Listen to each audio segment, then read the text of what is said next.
حضرت یوسف علیہ السلام حضرت یعقوب علیہ السلام کے بیٹے تھے۔ ان کے 11 بھائی تھے، جن میں سے 10 ان سے حسد کرتے تھے، کیونکہ حضرت یعقوب کو یوسف سے خاص محبت تھی۔ ایک دن حضرت یوسف نے ایک عجیب خواب دیکھا۔ انہوں نے اپنے والد کو بتایا کہ ابا جان، میں نے خواب دیکھا ہے کہ 11 ستارے، سورج اور چاند مجھے سجدہ کر رہے ہیں۔ یہ خواب در حقیقت ایک بڑی خوشخبری تھی، مگر حضرت یعقوب نے یوسف کو نصیحت کی کہ وہ یہ خواب اپنے بھائیوں کو نہ بتائے، کیونکہ وہ ان سے حسد کرتے ہیں۔ حضرت یوسف کے بھائی ان کی محبت کو برداشت نہ کر سکے اور ایک دن سازش کی۔ انہوں نے اپنے والد سے کہا کہ یوسف کو جنگل میں لے جا کر کھیلنے دیں۔ حضرت یعقوب پہلے تو متفق نہ ہوئے، مگر جب بیٹوں نے زیادہ اصرار کیا تو اجازت دے دی۔ جنگل میں پہنچ کر بھائیوں نے انہیں کنویں میں پھینک دیا اور واپس آ کر جھوٹ بولا کہ یوسف کو بھیڑیا کھا گیا۔ وہ اپنے ساتھ ایک خون آلودہ قمیض بھی لائیں تاکہ حضرت یعقوب کو یقین آ جائے۔ حضرت یعقوب نے جب یہ سنا تو ان کے آنکھوں میں آنسو آ گئے، مگر حضرت یعقوب سمجھ گئے کہ یہ جھوٹ ہے اور صبر اختیار کیا۔ کچھ وقت کے بعد وہاں سے ایک قافلہ گزرا جو مصر کی طرف جا رہا تھا۔ قافلے والوں نے کنویں میں پانی نکالنے کے لیے ڈول ڈالا، مگر جیسے ہی انہوں نے ڈول کھینچا تو حضرت یوسف کو دیکھ کر حیران رہ گئے۔ قافلے والوں نے خوشی خوشی کہا، یہ تو ایک خوبصورت لڑکا ہے۔ انہوں نے حضرت یوسف کو غلام بنا کر بیچنے کا فیصلہ کیا اور انہیں مصر لے گئے۔ جب حضرت یوسف کو مصر کے بازار میں بیچا جا رہا تھا تو عزیز مصر کو حضرت یوسف پسند آ گئے اور حضرت یوسف کو انہوں نے خرید لیا۔ عزیز مصر کا اصلی نام فوتیفار تھا اور وہ مصر کے بادشاہ کا ایک اہم وزیر تھا۔ عزیز مصر نے حضرت یوسف کو اپنے گھر میں رکھا اور اپنی بیوی زلیخا کو بھی ان کے بارے میں ہدایت کی کہ وہ ان کا خیال رکھے۔ زلیخا جو اپنی خوبصورتی اور دولت کے لیے مشہور تھی، حضرت یوسف کی حسن و جمال سے بہت متاثر ہو گئی۔ حضرت یوسف جوان ہونے لگے تو ان کا حسن اور بھی زیادہ نمایاں ہو گیا۔ زلیخا جو پہلے ہی ان سے محبت کرتی تھی، ان کی خوبصورتی سے مزید متاثر ہو گئی۔ اس محبت نے آہستہ آہستہ شدید خواہش کی صورت اختیار کر لی، یہاں تک کہ اس نے حضرت یوسف کو اپنی طرف مائل کرنے کی کوشش کی۔ ایک دن زلیخا نے محل کے تمام دروازے بند کر دیے اور حضرت یوسف کو اپنی طرف بلایا۔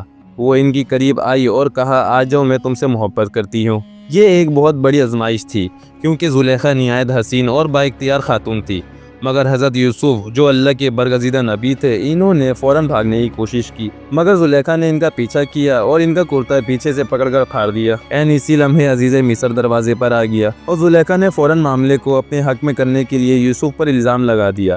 اس نے کہا، یہ نوجوان مجھے برائی کی طرف مائل کرنے کی کوشش کر رہا تھا۔ حضرت یوسف نے فوراً صفائی دی اور کہا، نہیں، بلکہ اسی نے مجھے اس برائی کی طرف دعوت دی تھی۔ اس موقع پر زلیخا کے خاندان کے ایک فرد نے کہا، اگر یوسف کا کرتا آگے سے پھٹا ہے تو یوسف جھوٹا ہے، اور اگر ان کا کرتا پیچھے سے پھٹا ہے تو زلیخا جھوٹی ہے۔ جب عزیز مصر نے یوسف کا کرتا دیکھا تو وہ پیچھے سے پھٹا ہوا تھا، جس سے یہ ثابت ہو گیا کہ حضرت یوسف سچے ہیں اور زلیخا نے ہی انہیں مرگلانے کی کوشش کی تھی۔ عزیز مصر نے حضرت یوسف کو خاموش رہنے کا حکم دیا اور زلیخا کو نصیحت کی کہ وہ اپنی غلطی پر معافی مانگے۔ یہ واقعہ محل میں مشہور ہو گیا اور مصر کی عورتیں زلیخا کو ملامت کرنے لگی کہ اس نے ایک غلام پر اپنا دل کیوں ہارا۔ زلیخا نے ان عورتوں کو دعوت دی اور سب کے ہاتھوں میں پھل اور چھریاں دے دی۔ پھر اس نے حضرت یوسف کو کمرے میں بلایا۔ جیسے ہی حضرت یوسف اندر آئے، وہ عورتیں ان کے حسن پر دنگ رہ گئی اور بے خودی میں اپنے ہاتھ کاٹ لیے، مگر انہیں احساس بھی نہ ہوا۔ وہ کہنے لگی، یہ تو انسان نہیں، کوئی فرشتہ معلوم ہوتا ہے۔ تب زلیخا نے کہا، یہ وہی ہے جس پر تم مجھے ملامت کر رہی تھی۔ میں نے اس سے تعلق قائم کرنا چاہا، مگر اس نے انکار کر دیا۔ اگر اس نے آئندہ میری بات نہ مانی تو میں اسے قید کروا دوں گی۔ یہ ایک آزمائش تھی، مگر حضرت یوسف نے دعا کی، اے اللہ، قید مجھے اس برائی سے بہتر لگتی ہے جس کی طرف یہ عورت مجھے بلا رہی ہے۔ آخر کار زلیخا کی دباؤ کی وجہ سے حضرت یوسف کو قید کر دیا گیا، حالانکہ وہ بے گناہ تھے۔ حضرت یوسف کے ساتھ 2 قیدی اور بھی تھے۔ ایک دن انہوں نے حضرت یوسف سے اپنے خوابوں کی تعبیر پوچھی۔ ہم نے خواب دیکھا ہے، کیا آپ ہمیں اس کی تعبیر بتا سکتے ہیں؟ پھر انہوں نے اپنے خواب بیان کیے۔ میں نے خواب دیکھا ہے کہ میں شراب کے لیے انگور نچوڑ رہا ہوں۔ دوسرا قیدی بولا، میں نے دیکھا کہ میرے سر پر روٹی ہے اور پرندے اسے کھا رہے ہیں۔ یہ دونوں خواب انہوں نے حضرت یوسف سے اس امید پر بیان کی کہ وہ انہیں اس کی حقیقت بتائیں گے، کیونکہ وہ جانتے تھے کہ حضرت یوسف ایک نیک اور سچے انسان ہیں۔ حضرت یوسف نے دونوں قیدیوں کی خوابوں کی تعبیر بیان کی۔ پہلے قیدی سے فرمایا، تم جلد آزاد ہو جاؤ گے اور بادشاہ کے قریب جا کر اسے شراب پلانے والے بنو گے۔ دوسرے قیدی سے فرمایا، تمہیں سولی پر چڑھا دیا جائے گا اور پرندے تمہارا سر کھائیں گے۔ پھر حضرت یوسف نے پہلے قیدی سے کہا، جب تم آزاد ہو جاؤ گے تو بادشاہ کے سامنے میرا ذکر کرنا۔ کچھ دنوں بعد بالکل ایسا ہی ہوا۔ پہلا قیدی آزاد ہو کر بادشاہ کا ساقی یعنی شراب پلانے والا بن گیا، دوسرا قیدی سولی پر چڑھا دیا گیا اور پرندے اس کا سر کھانے لگے۔ یہ واقعہ حضرت یوسف کی بے گناہی اور اللہ کی دی ہوئی علم و حکمت کا ایک اور ثبوت تھا، مگر ساقی حضرت یوسف کو بھول گیا۔ ظاہر ہے کہ شیطان نے اسے بلا دیا ہوگا اور وہ مزید کچھ سال قید میں رہے۔ ایک دن مصر کے بادشاہ نے ایک حیرت انگیز خواب دیکھا۔ 7 موٹی گائیں 7 دبلی گائیں کو کھا رہی ہے، 7 ہری بالیہ گوشے ہیں اور 7 خشک گوشے ہیں۔ یہ خواب نہایت پراسرار تھا اور بادشاہ اس کی تعبیر جاننا چاہتا تھا۔ چنانچہ اس نے اپنے درباریوں اور جادوگروں سے کہا، مجھے میرے خواب کی حقیقت بتاؤ۔ اگر تم خوابوں کی صحیح تعبیر کر سکتے ہو، لیکن کسی بھی عالم، جادوگر یا وزیر کو اس خواب کی صحیح تعبیر نہ آئی اور وہ سب پریشان ہو گئے، وہ کہنے لگے یہ تو محض خیالی باتیں ہیں اور ہم خوابوں کی حقیقت کو نہیں جانتے۔ یہی وہ وقت تھا جب حضرت یوسف کا پرانا ساتھی، وہ ساقی جسے قید سے رہائی ملی تھی، بادشاہ کے دربار میں موجود تھا۔ اچانک اسے یاد آیا کہ حضرت یوسف خوابوں کی بہترین تعبیر بتا سکتے ہیں۔ وہ فوراً بادشاہ سے بولا، مجھے اجازت دیں کہ میں قید خانے میں جا کے ایک شخص سے اس کی تعبیر معلوم کروں۔ یہ سن کر بادشاہ بہت حیران ہوا، لیکن اسے اجازت دے دی۔ پھر وہ حضرت یوسف کے پاس قید خانے آیا اور بولا، اے یوسف سچے انسان، ہمیں اس خواب کی تعبیر بتا دیں تاکہ ہم بادشاہ کے پاس جا کر اسے بتائیں۔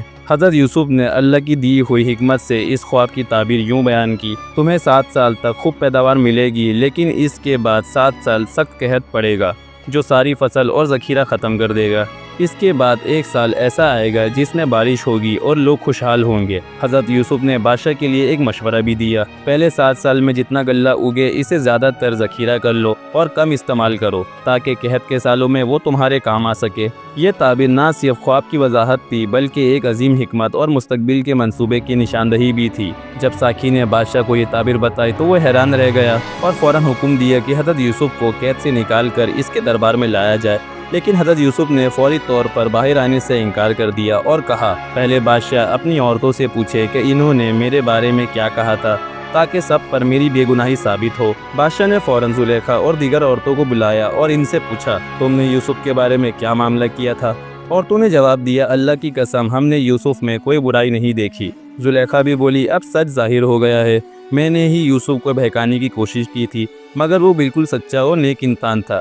یوں حضرت یوسف کی پاک دامنی اور سچائی سب پر واضح ہو گئی اور بادشاہ نے انہیں قید سے رہا کر دیا۔ جب بادشاہ نے حضرت یوسف کی عقل، علم اور دیانتداری دیکھی تو اس نے کہا، یوسف اب تم ہمارے دربار میں ایک معزز اور معتبر شخص ہو۔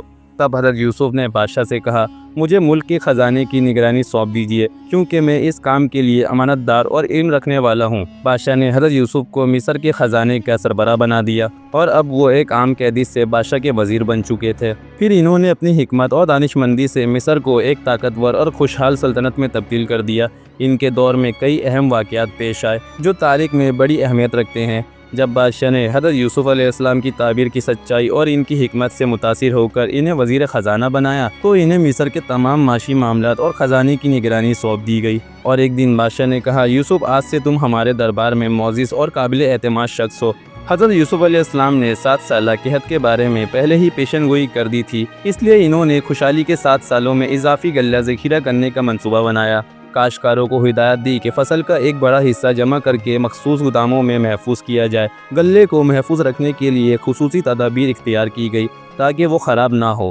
ہر شہری کو اتنا غلہ دیا گیا کہ قحط کے دوران انہیں خوراک کی قلت کا سامنا نہ ہو۔ جب 7 سالہ قحط کا وقت شروع ہوا تو مصر میں جمع شدہ خوراک کی بدولت لوگوں کو کسی قسم کی بھوک یا بدحالی کا سامنا نہ کرنا پڑا۔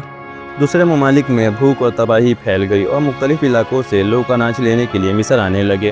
حضرت یوسف علیہ السلام کی حکمت عملی کی وجہ سے مصر نہ صرف خود کفیل رہا بلکہ دوسرے علاقوں کو بھی خوراک فراہم کرنے لگا۔ قحط کے بعد حضرت یعقوب علیہ السلام نے اپنے بیٹوں کو مصر بھیجا تاکہ وہاں سے غلہ حاصل کرے۔ جب وہ مصر پہنچے تو حضرت یوسف علیہ السلام نے انہیں پہچان لیا لیکن خود کو ظاہر نہ کیا۔ بھائیوں نے غلہ خریدنے کے لیے درخواست دی اور حضرت یوسف علیہ السلام نے ان سے نرم لہجے میں بات کی۔ حضرت یوسف علیہ السلام نے محسوس کیا کہ ان کے سگے بھائی بنیامین ان کے ساتھ نہیں ہیں تو انہوں نے پوچھا، تمہارا کوئی اور بھائی بھی ہے؟ بھائیوں نے بتایا کہ ان کا ایک چھوٹا بھائی بنیامین ہے جو ان کے والد کے ساتھ ہے۔ حضرت یوسف علیہ السلام نے کہا، جب تک تم اپنا بھائی بنیامین نہیں لاؤ گے میں تمہیں مزید غلہ نہیں دوں گا۔ پھر انہوں نے اپنے غلاموں کو حکم دیا کہ بھائیوں کے دبے ہوئے پیسے غلے کے تھیلے میں چھپا کر واپس رکھ دیں تاکہ جب وہ گھر پہنچے تو دوبارہ آنے پر مجبور ہو جائیں۔ جب بھائی کنعان پہنچے اور غلہ نکالا تو انہوں نے حیران ہو کر دیکھا کہ ان کے پیسے بھی ان کے تھیلے پر رکھے ہوئے تھے۔ انہوں نے اپنے والد حضرت یعقوب سے کہا ہمیں دوبارہ مصر جانا ہوگا اور ہمیں بنیامین کو بھی ساتھ لے جانا پڑے گا ورنہ ہمیں غلہ نہیں ملے گا۔ حضرت یعقوب علیہ السلام پہلے تیار نہ ہوئے، مگر جب غلہ ختم ہونے لگا تو انہوں نے مجبور ہو کر بنیامین کو بھیجنے کی اجازت دے دی، مگر شرط رکھی کہ وہ بھائی اللہ کے نام پر عہد کرے کہ بنیامین کو کچھ نہیں ہوگا۔ جب بھائی دوبارہ مصر آئے اور بنیامین ان کے ساتھ تھا تو حضرت یوسف بہت خوش ہوئے۔ انہوں نے بنیامین کو خفیہ طور پر بتایا کہ میں تمہارا بھائی یوسف ہوں، گھبراؤ مت۔ پھر حضرت یوسف نے ایک خاص تدبیر کی تاکہ بنیامین کو اپنے پاس روک سکے۔ انہوں نے بادشاہ کا چاندی کا پیالہ بنیامین کے گلے کے تھیلے میں رکھوا دیا۔ جب بھائی جانے لگے تو دربار کے محافظوں نے انہیں روکا اور کہا بادشاہ کا پیالہ چوری ہو گیا ہے۔ تلاشی لی گئی تو پیالہ بنیامین کے تھیلے سے برآمد ہوا۔ بھائیوں نے حیرانی سے کہا اگر اس نے چوری کی ہے تو اس سے پہلے ہمارے ایک بھائی یعنی یوسف نے بھی چوری کی تھی۔ یہ بات انہوں نے حسد میں کہی، حالانکہ حضرت یوسف نے کبھی چوری نہیں کی تھی۔ بنیامین کو روک لیا گیا اور بھائیوں نے اسے چھڑوانے کی بہت کوشش کی، مگر حضرت یوسف نے فرمایا ہم چور کو چھوڑ نہیں سکتے، یہ ہمارے قانون کے خلاف ہے۔ جب بھائیوں نے دیکھا کہ بنیامین کو نہیں چھوڑا جا رہا تو سب سے بڑے بھائی یہودا نے کہا میں واپس نہیں جاؤں گا، میں یہیں مصر میں رہوں گا جب تک کہ والد صاحب مجھے خود نہ بلائیں۔ جب بھائی واپس کنعان پہنچے اور حضرت یعقوب علیہ السلام کو سارا ماجرا سنایا تو وہ بہت افسردہ ہو گئے اور روتے روتے ان کی بینائی چلی گئی۔ پھر حضرت یعقوب علیہ السلام نے کہا جاؤ اور یوسف اور بنیامین کو تلاش کرو، میں اللہ کی رحمت سے مایوس نہیں ہوں۔ تیسری بار جب بھائی مصر پہنچے تو وہ بہت پریشان اور نادم تھے۔ انہوں نے حضرت یوسف علیہ السلام سے کہا اے وزیر، ہم اور ہمارے اہل و عیال بڑی مصیبت میں ہیں، ہم پر رحم کرے۔ حضرت یوسف علیہ السلام نے ان کی بات سن کر پوچھا کیا تمہیں یاد ہے کہ تم نے یوسف اور اس کے بھائی کے ساتھ کیا کیا تھا؟ یہ سنتے ہی بھائی حیران رہ گئے اور پوچھا کیا آپ یوسف ہیں؟ حضرت یوسف علیہ السلام نے مسکرا کر کہا ہاں میں یوسف ہوں اور یہ میرا بھائی بنیامین ہے، اللہ نے ہم پر احسان کیا۔ بھائی بہت شرمندہ ہوئے اور معافی مانگی۔ حضرت یوسف علیہ السلام نے انہیں تسلی دی اور کہا آج تم پر کوئی الزام نہیں، اللہ تمہیں معاف کرے، جاؤ اور میرے والد کو میرے پاس لے آؤ۔ پھر حضرت یوسف علیہ السلام نے اپنی قمیض دی اور کہا اسے والد کے چہرے پر رکھ دینا، ان کی بینائی لوٹ آئے گی۔ جب قمیض حضرت یعقوب علیہ السلام کے چہرے پر رکھی گئی تو ان کی بینائی واپس آ گئی۔ پھر حضرت یعقوب علیہ السلام اور تمام خاندان مصر روانہ ہوئے۔ حضرت یوسف علیہ السلام نے اپنے والدین کو تخت پر بٹھایا اور بھائی ان کے آگے سجدے میں جھک گئے۔ یوں ان کا بچپن کا خواب پورا ہوا۔ سبسکرائب